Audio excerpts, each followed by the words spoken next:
इस लड़के का नाम होता है एरन रॉल्स्टन। एरन हाइकिंग के लिए जाता है और जिस जगह पर वो जाता है वो पूरा इलाका वीरान होता है। वहां पर दूर दूर तक कोई भी नहीं होता और जब वो हाइकिंग कर रहा होता है तभी उसे दो लड़कियां दिखती हैं। दरअसल ये लड़कियां अपना रास्ता भूल चुकी होती हैं।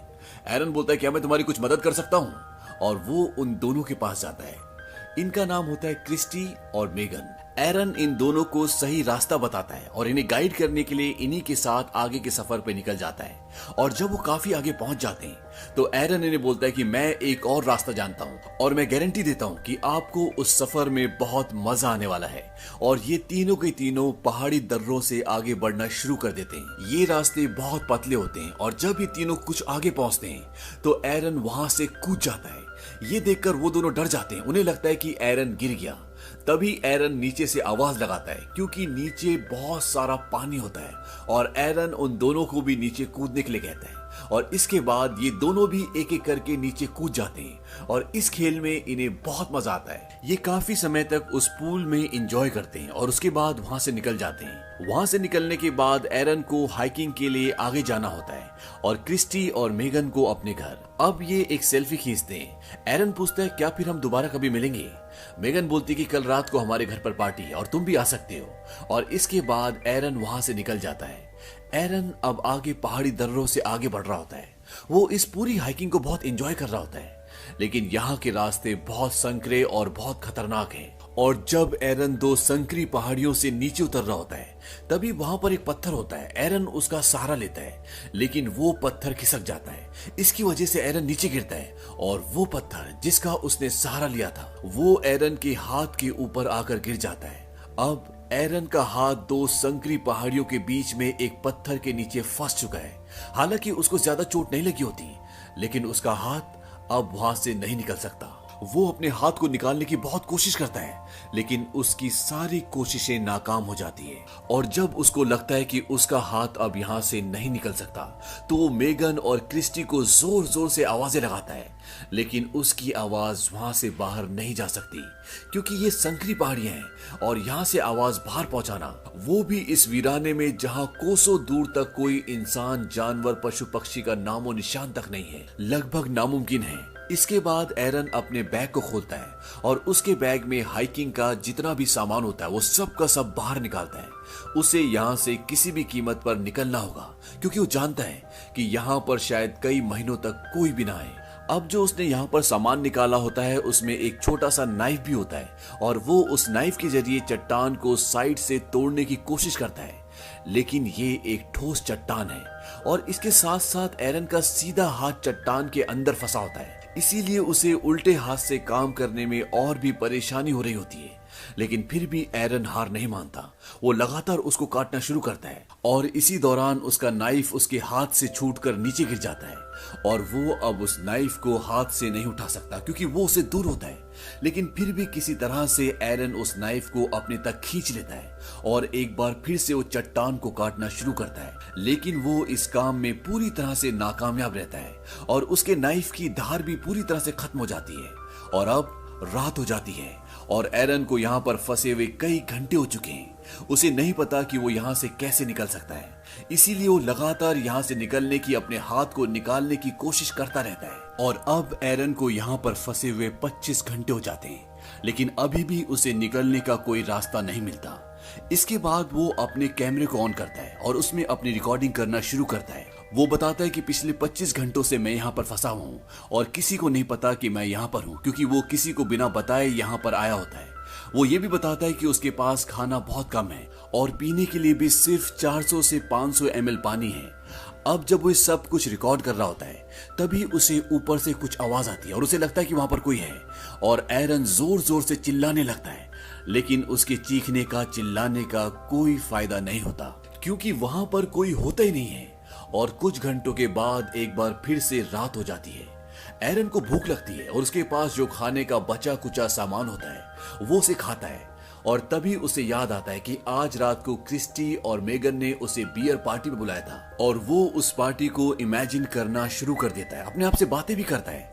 दरअसल अकेले में ये सब होना बहुत आम बात होती है और उसे वो पल भी याद आता है जब वो हाइकिंग के लिए सैटरडे को अपने घर से निकल रहा था। उसी दौरान उसकी मॉम का कॉल भी आता है, लेकिन वो उनका कॉल रिसीव नहीं करता। उन्हें नहीं पता था कि वो हाइकिंग के लिए जा रहा है। अगर शायद वो उन्हें बता देता तो हो सकता था कि वो उसे ढूंढते हुए यहाँ तक पहुंच जाती, लेकिन अब किसी को नहीं पता कि एरन कहां पर है। अब तीसरे दिन यानी कि मंडे को एरन एक पुली बनाता है। वो रस्सियों से उस पत्थर को बांधता है जो पत्थर उसके हाथ के ऊपर है और रस्सी के दूसरे हिस्से से वो उस पत्थर को उठाने की कोशिश करता है, लेकिन बहुत कोशिश करने के बाद भी वो पत्थर हिलता तक नहीं। इसके बाद वो रस्सी के उसी सिरे को पैर में फंसाकर उस पत्थर को पूरे जोर से उठाने की कोशिश करता है, लेकिन इस बार भी उसे कामयाबी नहीं मिलती। और अब तीसरे दिन एरन का पीने का पानी भी खत्म हो जाता है और जब उसे यूरिन आता है तो वो उस यूरिन को अपनी बोतल में भर लेता है, क्योंकि अगर उसे पानी नहीं मिलेगा तो मर जाएगा और अब उसे अपना ही यूरिन पीना पड़ेगा। यहाँ पर उसके पास कुछ भी काम नहीं है, इसीलिए वो छोटी छोटी बातों को भी ध्यान में रखता है। वो इस जगह से हिल भी नहीं सकता। वहां पर कुछ इंसेक्ट्स भी कभी कभी आते हैं और अगर वो उन्हें मार कर खाना चाहता है तो उसे इंतजार करना पड़ेगा कि वो उस तक पहुंचे। इसके साथ साथ एरन को इस पहाड़ी दर्रे में एक दिन में केवल 15 मिनट ही धूप मिलती है। उसके बाद धूप वहां से चली जाती है। 3 दिनों के अंदर एरन यहाँ पर भूख से, प्यास से और इस माहौल से पूरी तरह से परेशान हो जाता है और अब वो ये तय करता है कि वो अपने हाथ को काटेगा।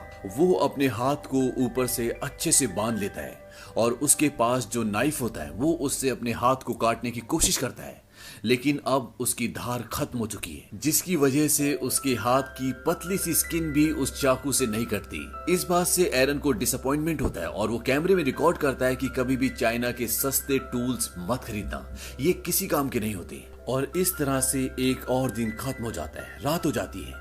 एरन को अपने पिछले दिन बहुत याद आते हैं। उसे अपना परिवार, अपनी एक्स गर्लफ्रेंड और बहुत सारे दोस्त याद आते हैं और जब वो उन सब को याद कर रहा होता है तभी ऊपर आसमान में बादल घिराते हैं और बहुत जोर से बारिश होना शुरू हो जाती है और एरन के पास अभी तक पानी खत्म हो चुका था। वो अपनी बोतल में पानी भर लेता है और पानी उन पहाड़ी दर्रों में आना शुरू हो जाता है जहां पर एरन फंसा हुआ है और धीरे धीरे पानी का लेवल बढ़ता ही जाता है और एरन उसमें डूबना शुरू हो जाता है। क्योंकि पानी में ग्रेविटी कम होती है, इसीलिए हम भारी से भारी चीज को आराम से उठा सकते हैं और एरन अब पानी के अंदर जाकर उस पत्थर को उठाने की कोशिश करता है जो उसके हाथ पर है और बहुत मुश्किलों के बाद वो उस पत्थर को उठा लेता है और उसका हाथ वहां से निकल जाता है। इसके बाद वो भागता हुआ अपनी गाड़ी तक जाता है, अपनी गाड़ी में बैठता है और कैन्यन लैंड नेशनल पार्क से निकल जाता है। लेकिन ये सब एक सपना होता है।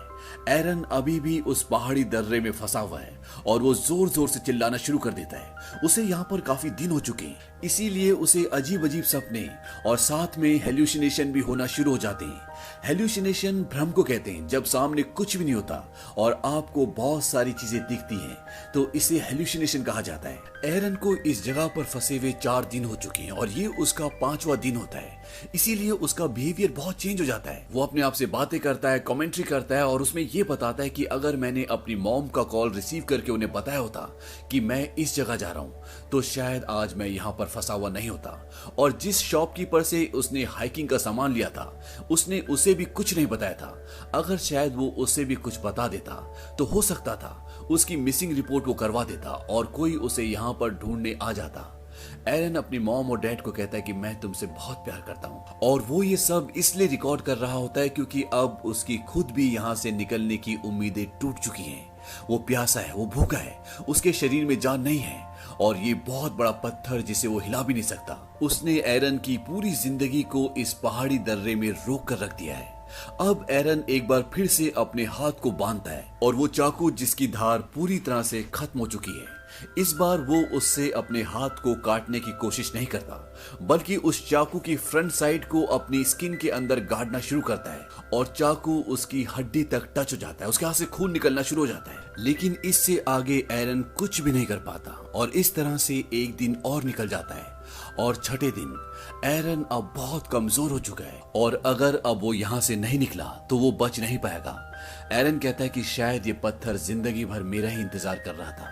जब से मैं पैदा हूँ तब से ये पहाड़ी दर्रा मेरा इंतजार कर रहा था। मेरी डेस्टिनी शायद यही है। और वो वहीं उसी चट्टान पर RIP यानी कि रिप रेस्ट इन पीस और अपना डेट ऑफ बर्थ लिखता है और नीचे अपना नाम, क्योंकि अब उसने यकीन कर लिया होता है कि अब वो यहाँ से जिंदा वापस नहीं जा सकता। और वो वहां पर उसी तरह से निढाल हो जाता है। अगली सुबह यानी कि छठे दिन जब उसको हल्का सा होश आता है तो उसे कुछ विजन्स आते हैं और उन विजन्स में वो एक बच्चे को देखता है जो उसका फ्यूचर सन होता है।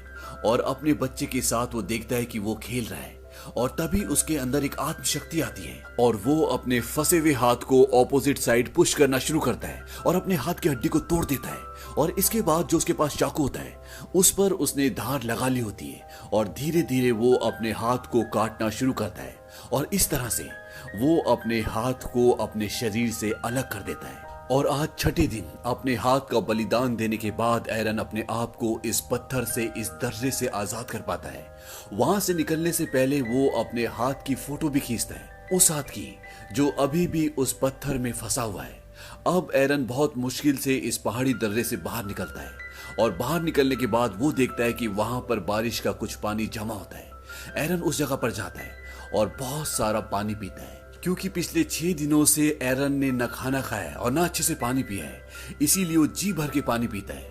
और इसके बाद वो वहां से आगे निकलता है और उसे आसमान में उड़ता हुआ वो रेवन भी दिखता है जिसे हर रोज वो उस पहाड़ी दर्रे से देखता था।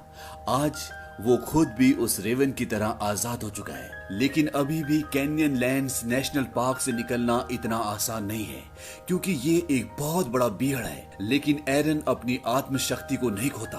वो दर्द से पीड़ित होने के बाद भी आगे बढ़ता ही जाता है और तभी उसे एक परिवार दिखता है जो हाइकिंग के लिए यहाँ पे आया होता है और एरन उन्हें आवाज लगाता है। वो भागते हुए उसके पास आते हैं और वो एरन की मदद के लिए सिक्योरिटी को बुलाते हैं और इसके बाद वहां पर एक हेलीकॉप्टर आता है और एरन को वहां से उस हेलीकॉप्टर में हॉस्पिटल ले जाया जाता है। कुछ समय बाद एरन बिल्कुल ठीक हो जाता है और एरन ने जो अपने बच्चे के विजन्स देखे थे आगे चलकर वो सच होता है। 3 साल बाद एरन एक लड़की से मिलता है जिसका नाम जेसिका होता है और इन दोनों की शादी हो जाती है और इसके बाद एरन का एक बेटा होता है जिसका नाम लियो होता है। एरन ने इन 6 दिनों में मौत को बहुत नजदीक से देखा, लेकिन उसके बाद भी एरन अपना पैशन नहीं छोड़ता। वो अभी भी क्लाइंबिंग करता है और वो जहां भी जाता है वो वहां पर ये नोट जरूर लिखता है कि वो कहां जा चुका है। और इसी के साथ ये कहानी खत्म हो जाती है। ये एक सच्ची कहानी है जिसमें एरन 6 दिनों तक उस पहाड़ी दर्रे में रहा और 5वें दिन में उसने अपना यूरिन भी पिया और उसने उन चट्टानों पर अपनी डेट ऑफ बर्थ और मरने की डेट भी लिख दी थी, क्योंकि उसे यकीन हो चुका था कि अब वो जिंदा नहीं बचेगा। और जिस पत्थर के नीचे एरन का हाथ दबा था उसका वजन था 800 पाउंड्स यानी कि 360 किलो और उसके पास पीने के लिए जो पानी था वो 350 ml था और खाने के लिए बहुत कम चीजें। लेकिन उसने अपना संयम नहीं छोड़ा, हिम्मत नहीं हारी और इसीलिए वो 5 दिनों तक सरवाइव कर पाया। और छठे दिन में जब उसको ऐसा लगा कि अब वो नहीं बचेगा तो किसी अनजानी शक्ति ने उसका साथ दिया और उसे अपने फ्यूचर सन के विजन्स आए जिससे उसे शक्ति मिली और वो वहां से निकलने में कामयाब हो गया। एरन ने अपने एक इंटरव्यू में ये भी बताया था कि अगर उसने अपना हाथ पहले काट दिया होता तो शायद उसका इतना ज्यादा खून बह जाता कि इससे पहले कि कोई उसे ढूंढता उसकी मृत्यु हो जाती। और जिस वक्त उसने अपना हाथ काटा अगर वो उस वक्त नहीं काटता तो तब भी वो उस पहाड़ी दर्रे में फंसकर हमेशा के लिए मर जाता। एरन ने जब छठे दिन अपना हाथ काटा तो उसका पल्स रेट बहुत कम था, उसके शरीर में बहुत कमजोरी थी, इसीलिए उसका खून इतना ज्यादा नहीं बहा और हाथ कटने के